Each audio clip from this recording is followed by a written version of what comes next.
Greetings and salutations, creature lovers. Welcome to episode 22 of No More Room in Hell presents Creature Comforts. This is Mr. Venom welcoming you aboard. And as always, my cohorts for this episode are coming to you from the Horror Countdown podcast. It is Mr. Don Anelli. How the hell you doing, Don?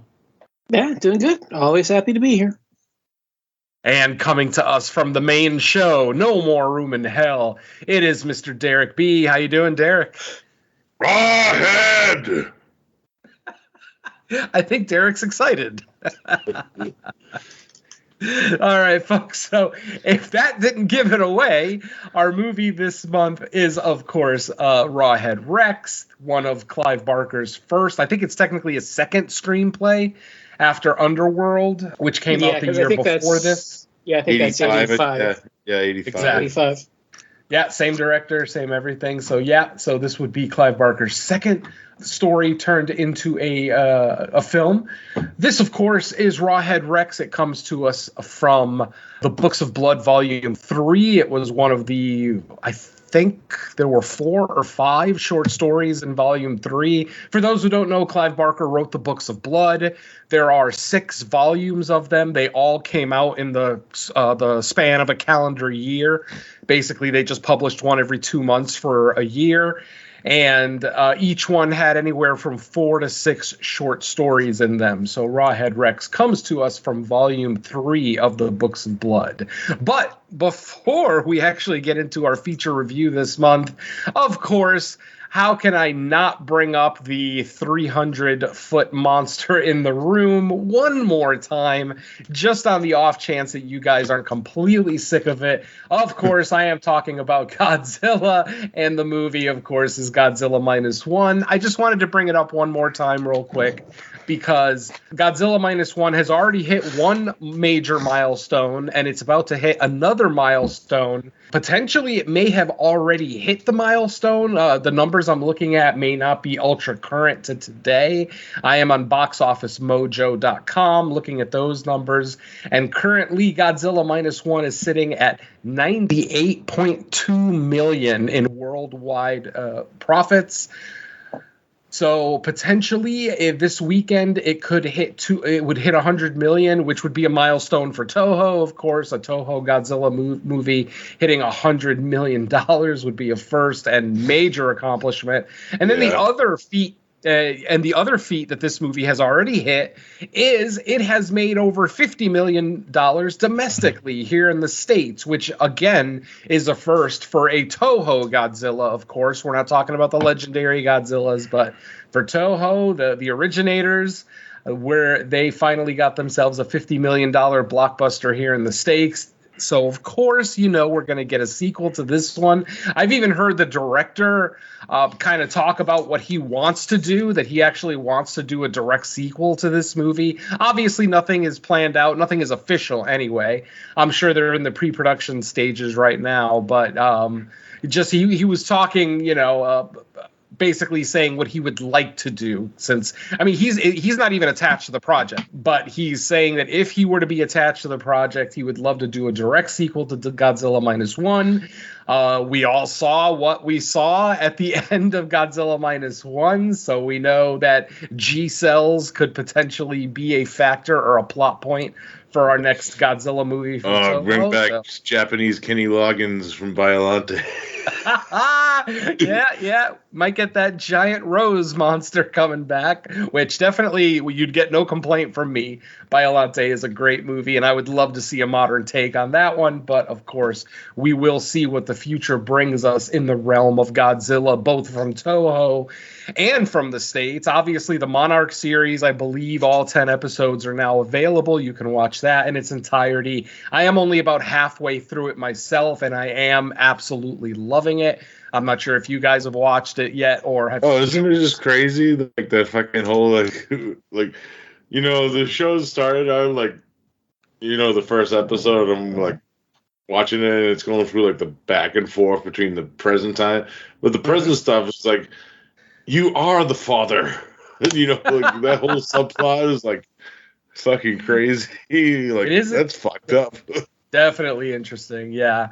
And it was great to see, of course, Big G make his first appearance in the series about halfway through episode 3 when they were testing a nuclear device on him. Operation Crossroads.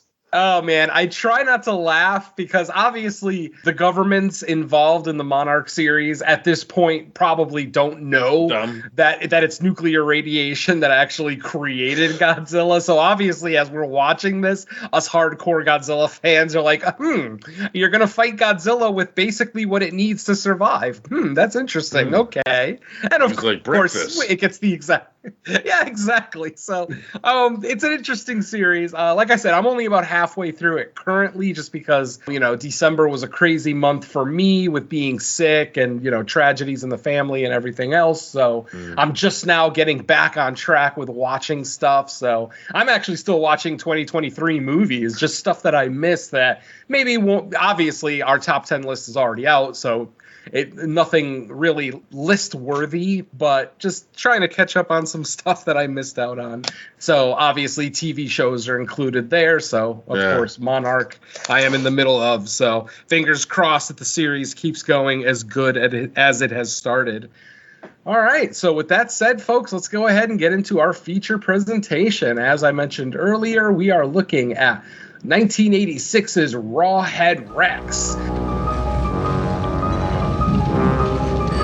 What I saw wasn't human. Oh my God!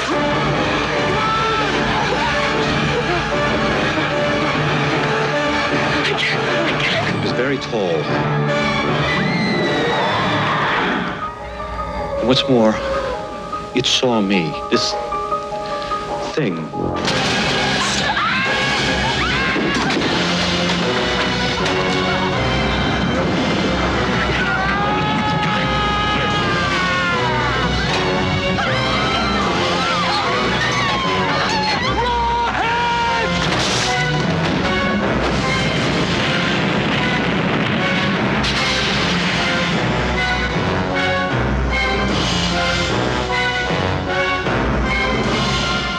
Rawhead Rex.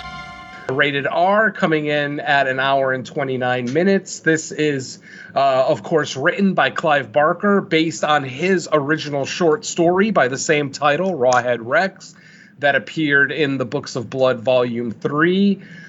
So, obviously...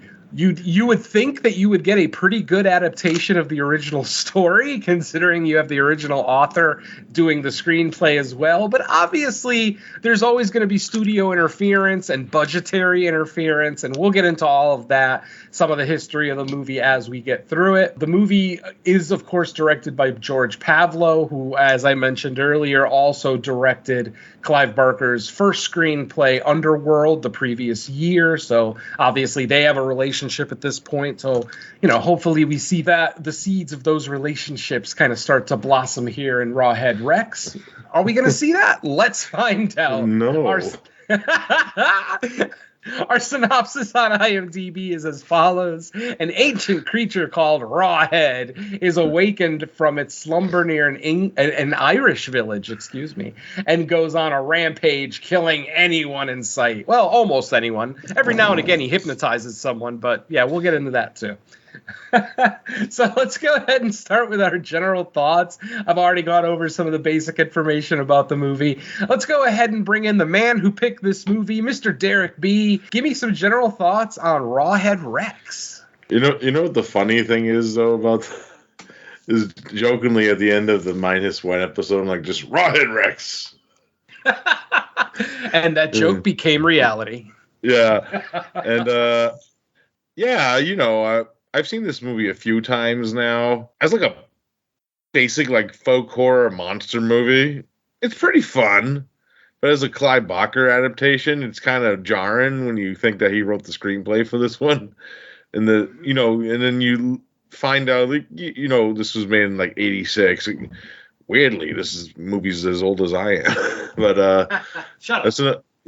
But they didn't have probably the studio that was involved probably didn't have the budget to make that short story actually happen. And even if you read that short story, it's been years since I actually read the original short story that this movie was based on too.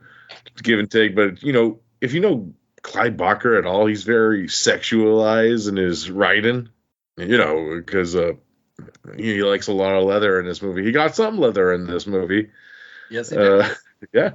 Yeah. I couldn't see them doing like a really good direct adaptation of the original source material and the time period that this came out, and I don't know how it would be received.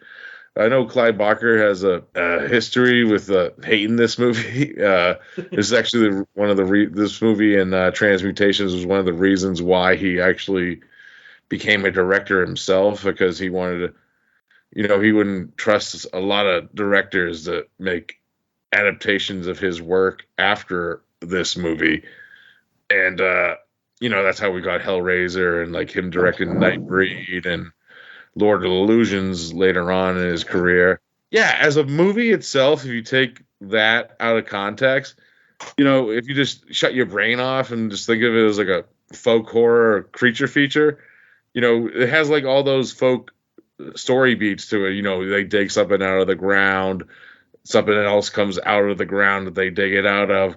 Kind of like Blood on Satan's Claw, there, the White Worm. They kind of follow that same beginning structure. It sets off a chain of events. Some cheesy acting in this movie. Like the guy who plays the main guy in this movie, he's like, I think I've seen something. You know what I mean? I saw something in the woods over there. Like he's like reading cue cards off in the fucking corner or something. Like the villain, like kind of like the Irish actors that they did get in this movie, kind of, gives it like that flavor of like Irish tone that I kind of dig. And the scene where they're at like this Irish carny fucking 8 Mile, the trailer park scene. Like, I'm like, how can I hate? There's a scene where this monster just pisses on this priest, and I'm like, I see what they do here. It's like, and Rawhead Rex, even though it's not like the design of the actual monster itself, if you look up images of it, what it's supposed to look like, it's kind of funny. Like, because I was watching, actually, Mr. Venom bought me the 4K of this for my birthday one year. Yeah, it's fucking awesome. I'm like, there's a lot of makeup involved in this creature, right? But then to have the interview with the actual dude who plays Rawhead Rex, I'm like, he looks exactly like Rawhead Rex in real life. I'm like, what the fuck? It's kind of fucking weird. Like, he even has the same hair. It's fucking crazy. But there's definitely a lot of faults with this movie. But I have fun watching it. I can't say, like, it's a good movie, but it's kind of, like, tolerable. It's watchable, if that makes sense. I have a blast with it. You know what I mean? But I understand that there's faults with the movie too. Oh yeah, by sheer definition, this is absolutely a cult film. So yeah, there's always going to be maybe some issues with its filmmaking. Obviously, usually budgetary, but despite it all, movies like this tend to, survive and be talked about 20, 30, 40 years later. So yeah, I think that this movie deserves all the accolades that it gets. But before I jump in here, let's go ahead and bring Don in. Don, why don't you go ahead and give me some general thoughts on Rawhead Rex? All right, so this was a first-time watch since I originally watched it back in 2004. So it's been exactly 20 years since I first saw it. It's fun. I'm not going to say it's great or anything, but I do enjoy the setup. Like Derek said, it's got this whole horror background. You bring the family in and their travels around the countryside and what they're doing. It kind of has like a fun little beginning stages where they're digging up the the penis obelisk. Yeah, it's true. Yeah, I was trying to dance around it, but I mean, it's not exactly hidden, if you know what I mean. It's just trying to bounce around describing it, but yeah, you've got all that in the beginning, and then Rex, Rawhead appears and goes on a rampage, and it's just it's like traditional fun little creature feature slasher kind of a mix. yeah, his encounters are, very much like a creature feature, but it's, set up like a slasher movie where he's just going around killing everybody he meets. It has some fun little encounters here and there. Just, oh my God, the design of this thing is just a fucking nightmare. He looks awful. I don't give two flying fucks about how close it is to the original design. The one we get here is awful. The mask is just absolutely ridiculously immobile. He Power never Rangers, moves. yeah. Yeah, he never moves. He never changes his expression. It's just the same glowing red eyes. Yeah, he really, really becomes much more of a distraction than I expected him to be, because I hadn't seen the film in 20 years. So, that whole thing's a mistake. And then the finale is just overly complicated. There's just too much going on. Not all of it's explained. You get a half-ass explanation, with how the statue works to, combat him, but then even that's not really fully explored. The whole thing for me is how the good priest, the one that we know, we know he's the good priest, how he strings the events, how he strings everything along just because he's unwilling to see what's going on in front of him. Like, that whole plot line just absolutely makes no sense. Like, it would make more sense if it was the corrupted priest that would, try to dissuade him from, investigating further, but it's the good priest. Why is he the one that's not seeing what's going on? That whole thing just doesn't make any sense for me. But yeah, it can't be fun. I can't say it's, a bad time. You just turn your brain off and enjoy.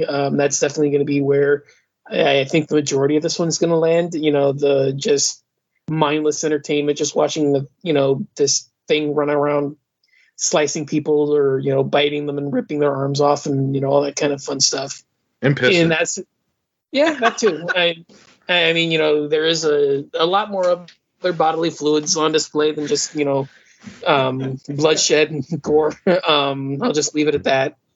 But if you're watching it in that sense, it's a fun time. If you're trying to put your thinking cap on, or you're going to look at this critically, you're probably not going to enjoy it. But I don't mind it. It's a fun time as it is. I don't have any inclination towards reading the short stories based on. I couldn't give a damn. It's not for me. But like I said, if you're just going in for mindless slaughter, you're going to enjoy it. So I guess that's pretty much all on my end. Yeah, my story is very, very similar to Don's. In fact, it's been even more than 20 years for me since I've seen it. I haven't seen Rawhead Rex since the 90s. I think I watched it after I watched Hellraiser 2, just because somebody told me, oh, this is another, Clive Barker story that was turned into a movie, and I watched it. And I think at the time I had a pretty good time with it. I don't think I was as judgmental on budgets. When I saw a low budget movie with maybe not the greatest acting, I wouldn't necessarily dismiss it automatically when I was younger. So yeah, when I saw this in the 90s, I definitely, for the most part, enjoyed it. So yeah, same thing with Don. This was basically a first time watch for me, because about the only thing that I remembered about this movie was the basic design of Rawhead Rex. And I agree with Don, and I mildly disagree with Don. Like, I think the design of Rawhead Rex was okay. It's the fact that they used foam rubber for the entirety of the costume. So basically, he couldn't change expressions. He couldn't even turn his head, because the mask was part of the mask, and the shoulders were all one piece. So literally, he couldn't turn his head. So literally, if he wanted to look at something on his side, he had to turn his entire body. Michael Keaton Batman. Yes, exactly. Michael Keaton Batman. And after a while, it got painfully obvious that that's what was happening. But all in all, if you don't go into this movie expecting some kind of creature feature masterpiece, I think most people are going to have a good time with it. It is a low budget movie. It doesn't have a whole lot of effects. Yeah, there's a little bit of gore here and there, but it's minimal at best, especially for hardcore horror fans like us. The gore is minimal. The storytelling isn't bad, but it's missing so much. Like, the short story, and this isn't even based on a novel. Like, as I'm watching this, I'm thinking, wow, this must have been based on a novel, because it feels like there's just so much missing from the story. But it's actually taken from a short story. But even in the short story, they're able to give us so much more about the underlying themes of this story. Like yes, we get some allusion to that as we're watching the finished product, the film, but they don't even talk that much about the idol that Don was just talking about. I call it a fertility idol because to me it looks like a fertility idol. It looks like a little female pregnant statue with a vagina on the front of it. So to me that's a fertility doll or a fertility idol statue, whatever you want to go with. And the fact that it doesn't work for our main character, Howard, played by David Dukes, but it does work for his wife, Elaine, played by Kelly Piper. By the way, David Dukes and Kelly Piper are the only real actors in this movie. Most of the other people in this movie are extras. I think Declan, the guy who played the Verger, actually was like a local Irish actor, but most of the other... Oscar. Honestly, it was a pretty over-the-top, insane performance. Definitely. As the verger, and those who don't know what a verger is, basically it's a caretaker of a church. So they're still ordained into the brotherhood, so they still wear like the frock and the white collar and everything, but they're not priests or ministers or anything. They're called vergers. So, because I heard that term and I didn't know what the hell that was, because I had heard vicar before, because this movie is painfully Irish. I mean, it's painfully Irish. And, depending on your knowledge of Irish local culture and cinema and stuff like that, some of the terms in here maybe, are completely foreign to you. So. Yeah. I actually wrote about that on my original 2004 review because I pulled it up to compare.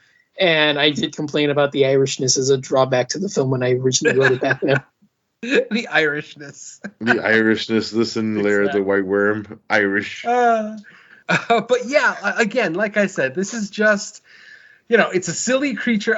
Going back to the creature design, like I said, I liked it when he's standing still, but once he has to start moving and chasing people, and some of the scenes where it just is standing in one place and kind of flailing its arms and roaring, looks a little silly, especially because a lot of this movie does take place during the day, so we do get a lot of full lit shots of Rawhead Rex, especially the very first kill when he goes after the farm couple. And that's another thing. I mean, back to the storytelling, how this movie just avoids so much. Like, if you never read the short story, you probably have no idea why Rawhead let that pregnant woman live. Like, literally, you could fill in your own idea if you really wanted to. I kind of guessed it was because later on with the reveal of the maternity statue, the fertility statue. Yes. Yeah, that's definitely all intertwined. But the fact of the matter is, and this comes from an interview from Steve Bissette on the 4K, that Derek previously mentioned. There's an interview with Steve Bissette. Steve is a comic book artist who was supposed to do the comic book adaptation of Rawhead Rex, but then the rights got sold before he was actually able to finish his version of the graphic novel. But he talks about how in the original story, Rawhead Rex is legitimately scared of maternity. He is scared of the power of the female because it's the females that create life. I mean, obviously we have a part in that, a pretty major part. The penis creates death. Yeah, exactly. But I mean, that was the whole thing. And that Rawhead Rex himself is basically a personification of the male id. Basically the uncontrolled mailed masculinity, toxic masculinity, if you will. I mean, this movie is almost being kind of ahead of its time, if you will. And that makes sense because it is Clive Barker. He is a homosexual author. For those who don't know, Clive Barker is gay, but you should know by now. With all the leather in his movies? Exactly. Come on now. So it is interesting to see this gay man write stories about the masculinity and the patriarchy kind of being brought down by women. And, when you know more about the author, it definitely makes a lot more sense, blah, blah, blah. He's not necessarily saying that men are bad and women are good, but he's talking about that by nature, women are nurturing and men are destructive. We're anger, we are aggression, we're sexuality. We want to kill it, eat it, and fuck it. And if we can't do one of those three things to it, we don't care about it. That's basically Rawhead Rex. He is the unfettered male ego. But you don't get that really in the movie. You get hints of it here and there. Now, granted, I'm not saying that I want the other end of the spectrum where the movie ends up being really heavy-handed with its message. No, that's even worse. But they still definitely could have done a little bit more, maybe given us a little bit more about Rawhead Rex's kind of backstory. Because that's another thing that we don't really get. We get a taste of it in this movie. But in the short story, we find out that he was actually a king. He was a king of this region before Christians, basically before recorded human history. And that when Christianity started becoming more and more popular and bigger, Christians started moving into the area, and they couldn't accept this ultra god. Yeah, this basically pagan monster as the king of the region. So that's when, they did what is portrayed in the stained glass throughout the church in this film. Yeah. That the fact that they rose up and, trapped them under a phallic statue. Because ultimately, and that's another thing that we don't know, that we don't hear in the movie, Rawhead Rex is eternal. They mention it in the story, but again, in the movie, they don't mention that. And, it makes the sting at the end of this movie a little bit better that you don't know that he's eternal, but, whatever. You take the sting at the end as you will. But like I said, we'll get back to that. There's some great little references in here. I mean, the pub in the town is called the Tall Man. How great is that? Yeah, it's awesome. Imagine if the Tall Man was the bartender. Oh my god. It would be a little too meta, but it would be fucking awesome nonetheless. I think that was like the fucking Giallo, the fucking fatal frames when he disappears. The library's over here. Did you guys notice the date that this movie takes place on? I didn't. Yeah, they show it very briefly in the very first attack after Rawhead basically destroys that woman's kitchen and then goes to attack her, but then stops because she's pregnant. In that scene, the camera is it's panning through the floor, and it goes by one of those calendars that only displays the day, like not a traditional calendar that displays the whole month, but like a desk calendar that just displays the day. It's fucking Friday the 13th. Pages off? Yeah, Friday the 13th. Exactly. It's Friday the 13th. Rawhead Rex was I'll have to look that up. On Friday the 13th. I tried to look it up and I couldn't really find too much about it, but I went back in the movie and I rewound. Yeah, check the scene. It's after the farmhouse attack when the police get there and the camera pans across the room. You see the desk calendar on the floor and it says Friday the 13th. So I didn't notice the month. But it's England. It's always cold and rainy over there. Or excuse me, it's Ireland. So it's always cold and rainy over there. So you never know what time of year it is. But yeah, just like little nods like that throughout the movie are obviously really, really cool. Obviously, when the priest kind of holds the cross up to Rawhead Rex thinking that it might have some effect on it, you're bringing vampire mythology into it. Obviously, he's a priest. He doesn't know any better. He goes with the defense that he knows. But yeah, all in all, like I said, just like Derek, I had a pretty good time with this movie. I'm not going to say that it's objectively good necessarily, but based on the fact that it is a low budget, based on the fact that this is for the most part not an ultra professional crew. Like I said, a lot of locals from Ireland, obviously filming under tight restraints, having to film it in a quick time window. Things like that, kind of all of that together affects the final product. Obviously, the studio interfering because the original designs, Derek has that 4K as well. There is a photo gallery in there that shows the original designs that they wanted to make Rawhead Rex look like, but again, it looked too phallic to the point where it literally. He looked like he was an uncircumcised penis because he literally had a foreskin that he wore around his head and neck.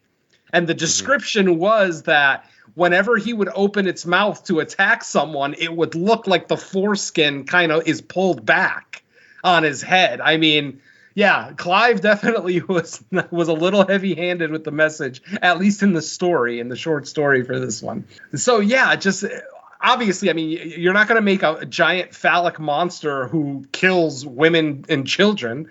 Maybe not in '86. I mean, maybe it would come off as maybe if Trauma made it or something like that, it might have come off as effective. Christopher Nolan's Rawhead Rex. Or what's his name? Henenlotter, right? Basket case guy. Yeah, Frank. Yeah. There you go. Maybe he could do something like that and potentially make it work. But yeah, I mean, obviously the film crew did what they could. It is a very religious story. You know, it's based around a church because that's where they end up finding the idol, the fertility idol that ends up defeating Rex in what is a pretty lackluster ending. But I literally didn't know this until I watched the interviews on this 4K. So I'm very glad that I picked it up for myself as well, because there's actually a story about this movie. Basically, their budget was at zero, and they hadn't recorded the ending yet. That entire ending basically hadn't been recorded yet, and they had no money, literally $0 in the budget. The entire crew walked out because they weren't getting paid anymore. They were like, well, fuck it. You know, if there's no more money, we're out of here. Basically, the filmmakers decided to write this quick, cheesy little ending that would basically rely on post-production effects. So if you watch the scene, there's a lot of like special effects and stuff that are done in post, you know, spirits and wisps kind of whipping around the Yeah. They did that in Ernest Gets Stupid too. Exactly. And basically, our finale is our main character, Howard, tries to use the fertility doll, but it doesn't work for him. You know, he has no idea why. He's basically doing what he saw on the stained glass windows in the church. Because he thought the thing was a man. It wasn't, though. Yeah. But then, after he is disarmed by Rex, his wife ends up picking up the idol. She ends up holding the idol up above her head, and suddenly we see like blue sparks and lasers. Yeah, it turns into an Earth, Wind, and Fire video. Exactly, a 70s Earth, Wind, and Fire video. Big time. And it's one of those endings that almost doesn't make sense because she's not saying anything. So it's not like there's any magic words involved or an incantation or a binding spell or something. Literally, she just lifts this thing over her head. And my theory is that I think that the reason it works for her, the obvious reason would be that she's a woman and that it's a fertility doll, and it would probably only work for a woman. Yes, thank you, Derek. Oh, you're smart. I love it. That was my theory, is that if a woman who didn't have kids picked up that idol, it would have the same effect as if a man picked it up. Because she doesn't have that woman doesn't have the power of the mother. And that is what Rawhead Rex is scared of. Again, established in the story, not in the film. The power of the mother compels you.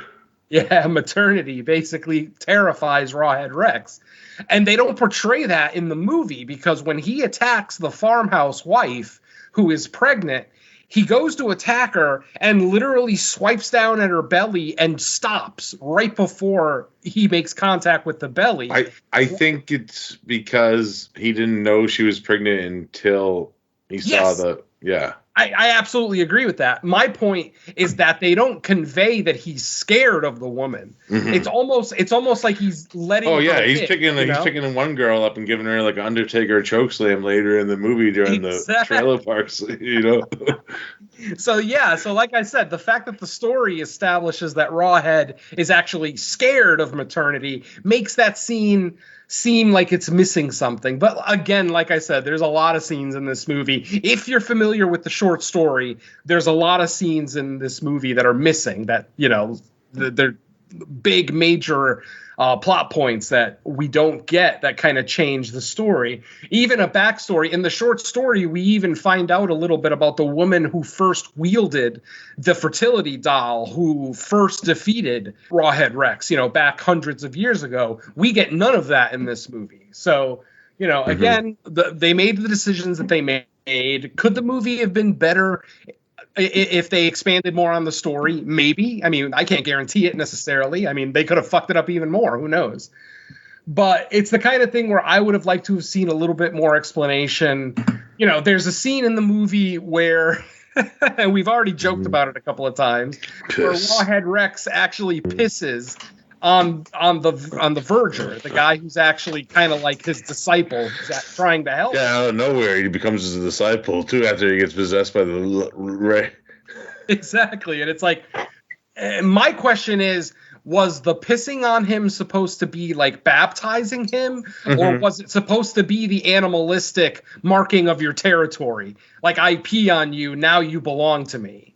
Or is that a legitimate baptism? Like he's saying, I now accept you into my ranks. Or obviously we'll probably never get a direct answer, but it was just something that I was thinking about, because it would almost be funnier if he was just pissing on him to say, yeah, you belong to me now. Get out of here. You know, just something like, you know, don't even look at him like as a human being. He's just like a piece of shit that, you know, helps you out every now and again. Ultimately, this guy didn't really do anything for Rawhead Rex. Rex was released by accident. He's just his hype man. He's like, yeah, thank you. He's just as useless as a hype man too. So, sorry to all the hype men that are listening, but yeah. Oh, he's the Flavor Flav. He's like, I'm the Flavor Flav Rawhead. Yeah. Exactly. So even though he does absolutely nothing for Rawhead Rex, he continues to act like they're on the same side, to the point where he even commands Rawhead Rex to murder somebody, kill that motherfucker, I think are his exact words. And Rex just says, fuck it, turns around and kills him instead. Is not a very good kill scene, by the way. Now, the whole thing about this whole fucking church, so... is like, if this church is trying to like display Christianity, wouldn't they have like all the stained glass replaced by this time? You would think. Thank you.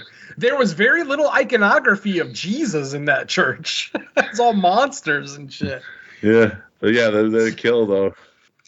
And then some interesting facts that I got from the production of the film while watching the special features that Derek, I'm sure, has already watched himself. The actor who played Rawhead Rex, Heinrich von Schellendorf, was actually 19 when he played this character. Yes, that is a 19-year-old, 6'7" basketball player, German basketball player, underneath the costume that is Rawhead Rex. And his skin turned into the costume over years. And let's see, the costume took about 2 hours to put on every day, a little over 2 hours, considering it was mostly like the clothing, like the outfit, and then Rawhead Rex is a fan of Judas Priest for sure. Oh, big time. I mean, he's a metalhead by far. He definitely likes Man of War or Iron Maiden or one of those leather-clad bands, absolutely. But like I said, despite this thing being mostly costume and not as much makeup, it still took 2 hours to put on, because obviously there is some makeup involved. Once you get the mask on, the mask and shoulders set up, you have to, fill in spots with makeup, with the monster makeup, blah, blah, blah. So yeah, so basically 2 hours, which he hated. He hated the fact that he had to be in this costume, 2 hours to put on, 2 hours to take off, and then 8 to 12 hours in between of just running around, sweating your ass off while you're, doing wrestling to be Rawhead Rex. Yeah. And he's a 19-year-old kid. Like I said, this is literally his first movie that he ever did. The story is that he actually went in to audition for one of the other characters in the movie, but his English wasn't good enough. I think he was auditioning for the boyfriend, the trailer park boyfriend who ends up getting his hand cut off. Yeah. They had requested people who are bilingual, people who speak two languages, and Heinrich speaks English and German. But as it turns out, his English wasn't good enough to play that character in the movie. So he ended up going home, kind of depressed and sad that he didn't get that, he still hasn't gotten his first gig. But then they remembered that he's 6'7" and he's only 19. So he's still fairly thin, so you could play around with the costume, with the muscles and everything, and not make it look ridiculously thick, if you will. So they ended up calling him back to be the creature, and he happily accepted. He took the job. His first gig, I don't know that he's really acted in much stuff after this. I didn't actually look it up, but he's actually a great guy. He does an interview on the 4K, and he has a great attitude about everything, despite some of the hard times that he had on set. He even, not on the 4K, but on a video that I found on YouTube, some extra research that I did, He talks about a story where he got mad at one of the stuntmen because they put on his costume and he got mad. He was like, no. I am the only one allowed to wear the costume. I am Rawhead Rex and no one else. The stuntman obviously just put it on just kind of as a whim. It was sitting there and he just decided, I'm going to put it on and see how I look. And Heinrich got really pissed off at him. So I found that kind of funny. And he's laughing about it now 40 years later because ultimately it is funny. David Dukes. Apparently David Dukes, the man who plays Howard, our main, male character in the movie, was a little bit of a perfectionist to the point where he was actually changing lines live, like on set. He would read the script and he would be like, I don't think that this really feels like a natural line or whatever. And he would literally change lines on the script, which a lot of actors are known for doing that. But usually it's actors named, Robert Downey Jr. and Tom Hanks and shit, not David Dukes. So he wasn't a very popular person on the set. From what I understand, him and Kelly Piper, who played his wife in the movie, kind of stayed separate from most of the production. They were Americans, whereas everybody else on the production was either Irish or English. So I don't know if there was animosity there or whatever, blah, blah, blah. It turns out that there is a scene that was deleted, that was left on the cutting room floor and never preserved, where Rawhead Rex actually bites the head off the kid that he pulls out of that car. Now, the fact that Rawhead Rex will attack a kid makes me endlessly happy, because I say they're just as fair game as men and women in a horror movie. But not a lot of horror movies have the balls to do it. This one did, my friends. And they even, like I said, they shot a scene where he literally bit the kid's head off and ate it. Unfortunately, when they were putting the final cut together, they decided it was a little too intense for this movie and they basically cut it out of the movie and the footage was destroyed. So literally we'll never see that. But yeah, supposedly it did happen, which is pretty cool. George Pavlo, the man who directed this movie, had never seen a horror movie before directing this. Think about that. He literally never watched a horror film before directing his own horror film. And all he directed is horror films. And then after that, that's mostly what he did. So it definitely shows the progression, because a lot of the issues that we have with like maybe some of the storytelling and some of the beats that were left out of the short story probably, ties back to George Pavlo, who maybe didn't realize how important backstory is to a horror film, Yeah. Let's see. Yeah, we already talked about Rawhead Rex's original design, that he was basically a rampaging phallus. In the short story, during one of the attacks, it's actually mentioned that when he's killing someone, that Rex has a full erection and that his penis is gigantic, like 1.5 feet long and thick and white, blah, blah, blah. Tommy Lee. Tommy Lee is Rawhead Rex. But yeah, that's a big part of the, because as I said earlier, Clive Barker's intention for Rawhead Rex is that he represents the male ego, the male, our masculinity, what controls us, what drives us to be the douchebags that we are, blah, blah, blah. Do you guys know, and Derek probably knows because he probably saw the special features, but do you guys know who was supposed to play Rawhead Rex? Oh, shit. Oh, Derek forgot. Yeah, it's been a while since I watched some of the special features. Yeah, it's a quick line. They don't even really harp on it too much. Fucking Peter Mayhew, Chewbacca himself, was offered the role of Rawhead Rex because he, obviously by size, he had the right size. He's used to being in a costume for, an entire production day, blah, blah, blah. Unfortunately, his fee was way more than the production could afford.